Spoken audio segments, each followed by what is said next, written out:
on the next McDougall MD, a life-saving doctor. Is he a quack or a hero? Join us and you be the judge.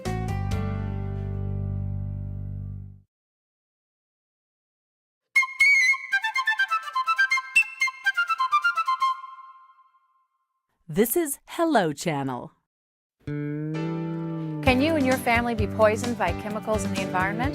It's already happening to wildlife from Florida to the Great Lakes to Puget Sound. What's the danger? Our specialists will tell you. Plus, John reveals how to prevent hardening of the arteries. I'm Mary McDougall, and you're watching McDougall MD.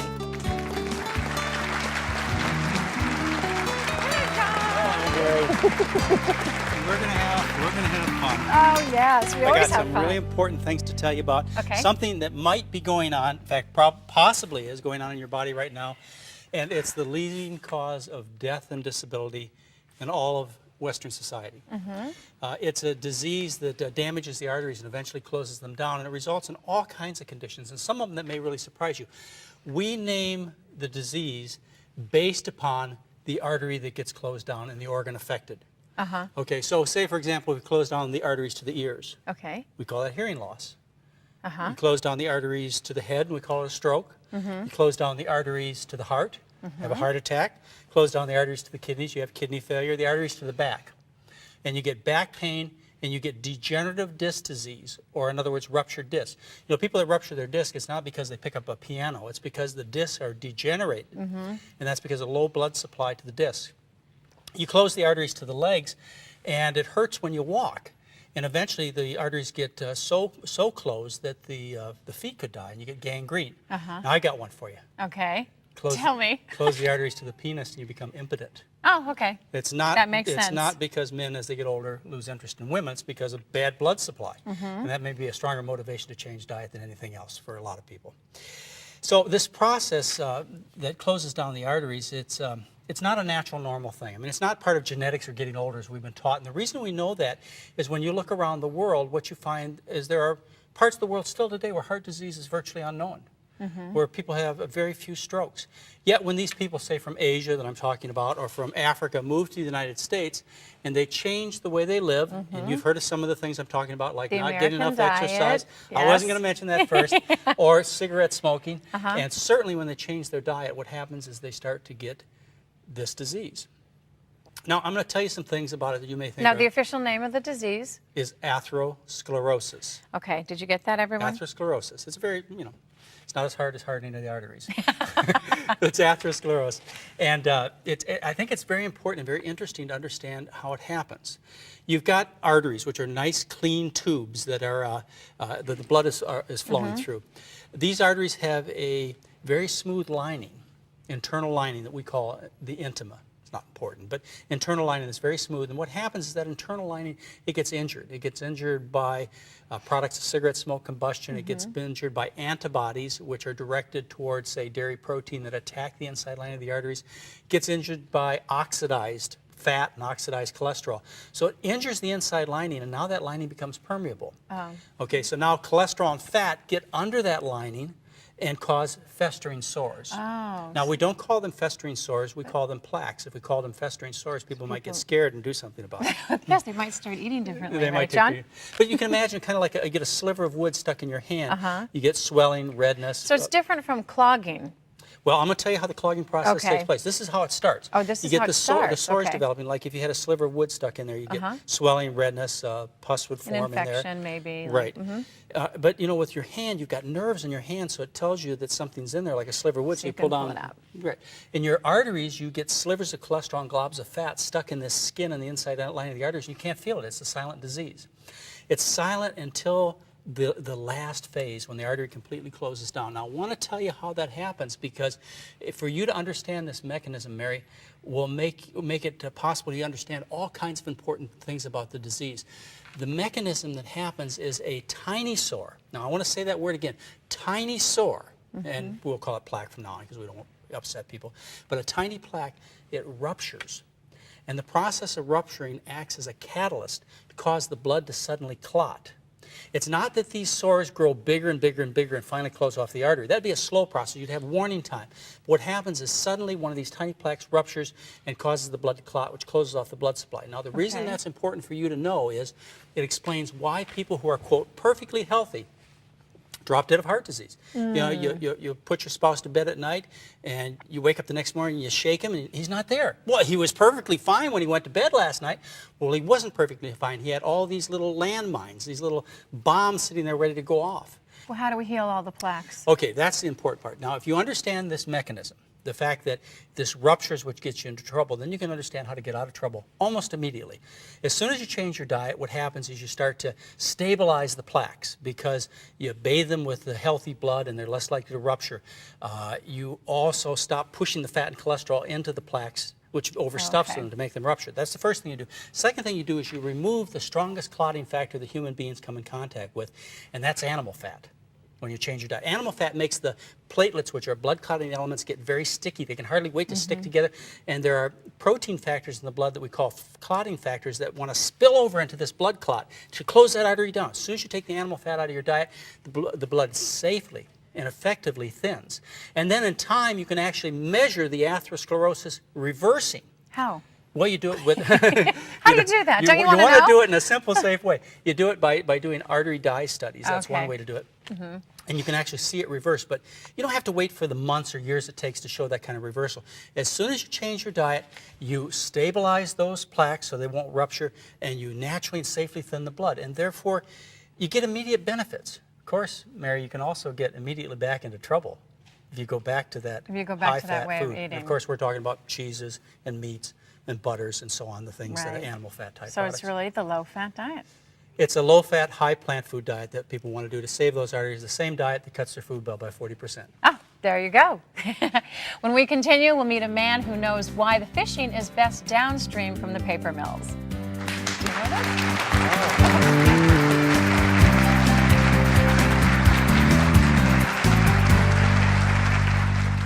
Hello, my name is Javier.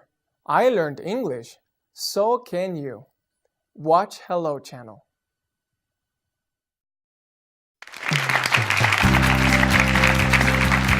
Our first guest studies the effects of environmental pollution on wildlife, and he's seen some shocking results. Join us in welcoming Dr. Glenn Vanderkraak.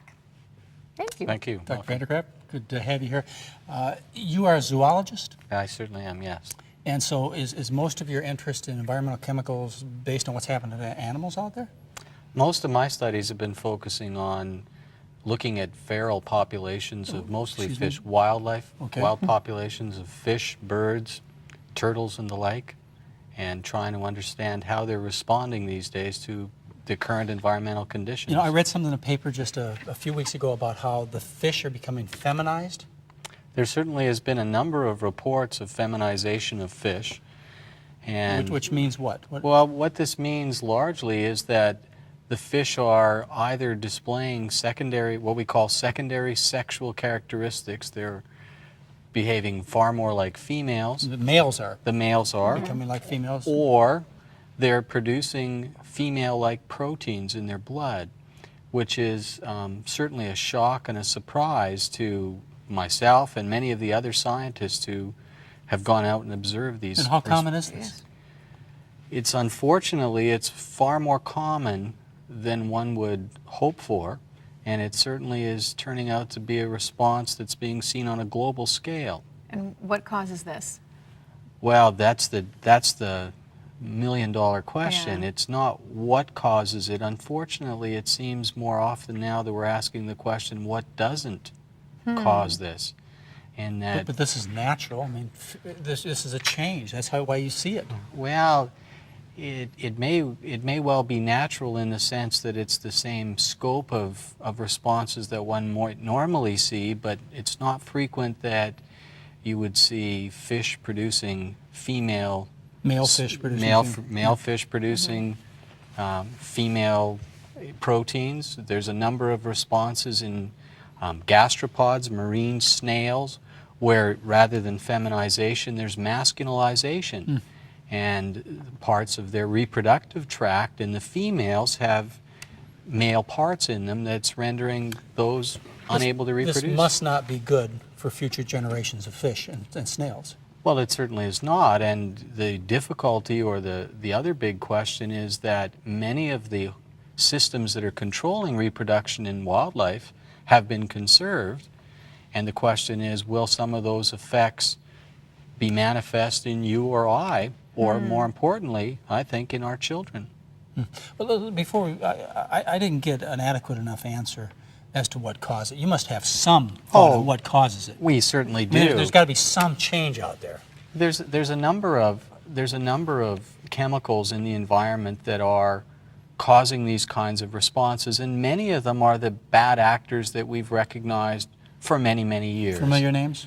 DDT and its metabolites. DDE. DDE in particular, some of the PCBs and their metabolites, dioxins, and the like. And so, I mean, these are actors, some of which have been banned, at least in North America, for many years, but are still found in increased amounts these days for a variety of reasons. One, because many of these chemicals are recycled. Number two, many of them are transported through the wind, through water vapor. And so the activities that are going on in Mexico and in South America and Southeast Asia are problems on a global scale because of the transboundary transport of these chemicals essentially across the world. They're still using these in Mexico where we get our fruits and vegetables? They're certainly being used there, and they're being used in places in South America. And part of the difficulty is that some of those chemicals that were introduced, 20 and 30 years ago were very, very effective at what they were designed to do. And they're still being used in parts of the developing world. But we in North America and Europe and essentially throughout the globe are being, affected by them, or at least certainly being exposed to them. And what should I be worried about the most?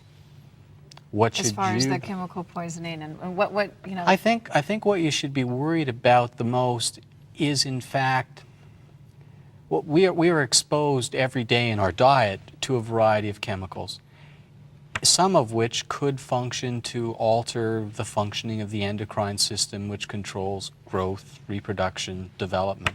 Breast cancer. Breast cancer, that might be one. Prostate may be another.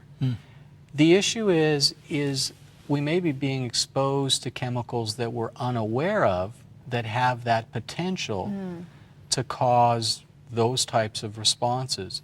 And it's a question then of identifying what are the actors and at the same time establishing if and how they exert their biological responses or effects. And so it's in some ways a bit like shooting in the dark in terms of trying to identify what are the causative agents. Now, certainly we've made some major progress in that regard, and we've done vast steps in trying to alleviate some of the chemicals. Well, are these chemicals also responsible for the decrease in sperm count in men that we've seen over the last 60 years? Well, that's a I would rather view that as in a different way than you've stated it. You stated it as if it was a fact.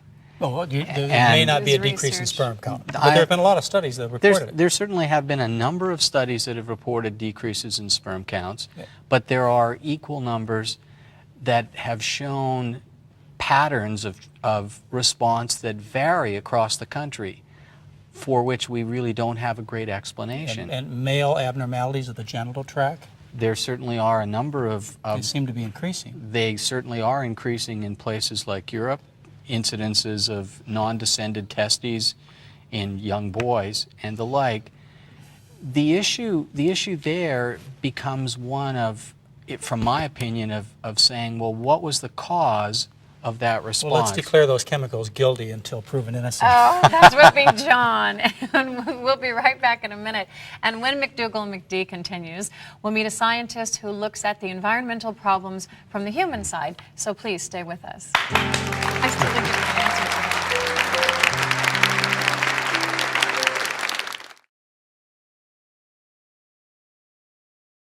Hello. Hello. Hello. Hello. Hello. Hey, Mom. Why don't we all go rollerblading tonight? Give your family everything. Give them your time.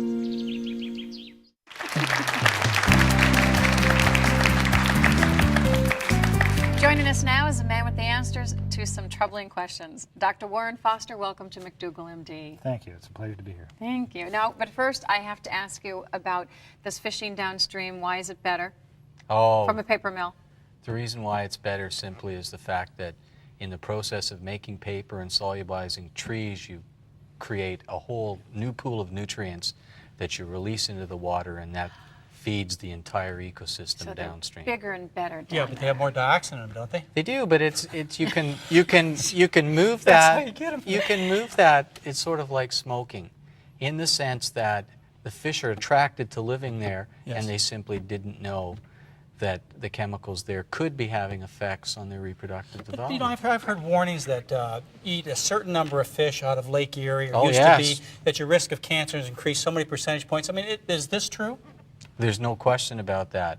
And that's the whole purpose of having these fish advisories, because of the consumption, or not the consumption, but the biomagnification of some of these persistent organic chemicals that accumulate in the fats of the fish.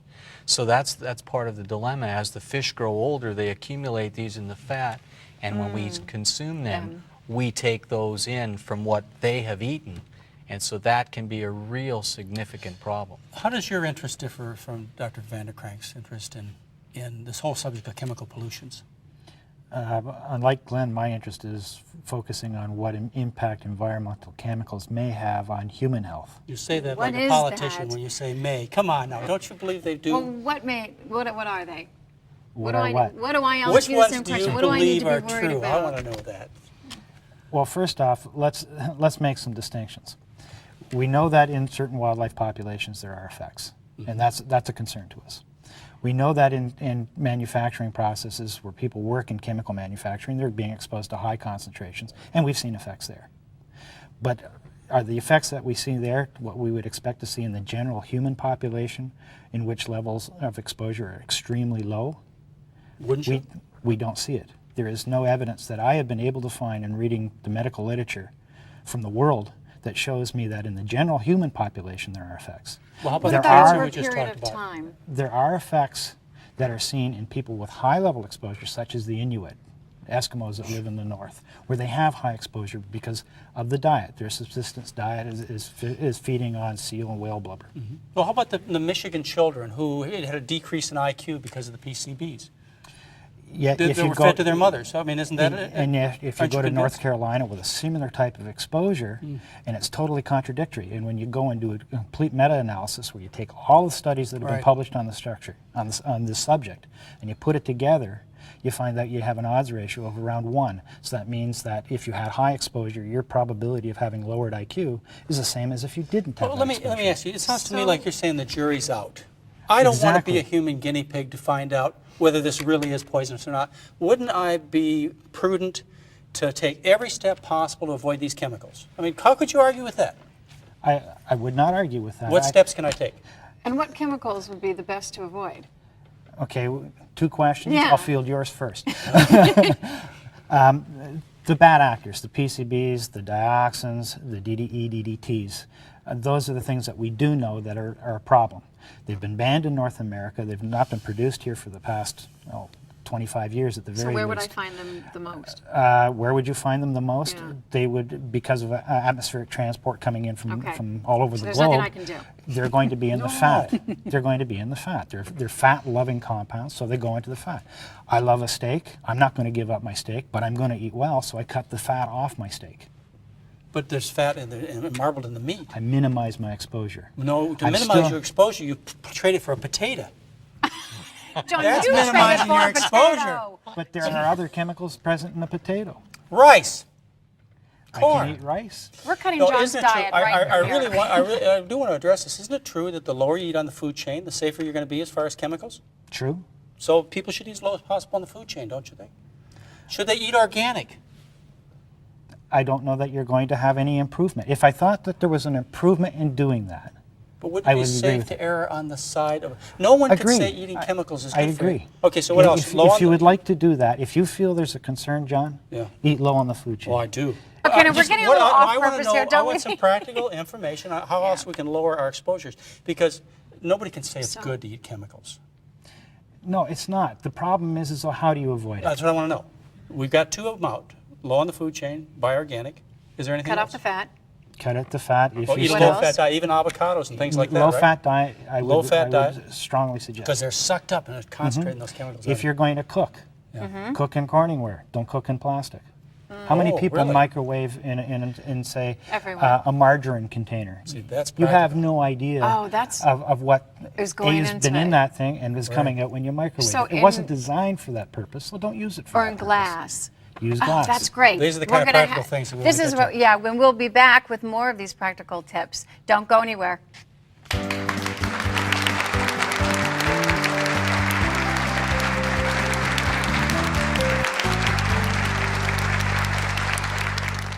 Looking for a brighter future? Learn English and make it happen on Hello Channel.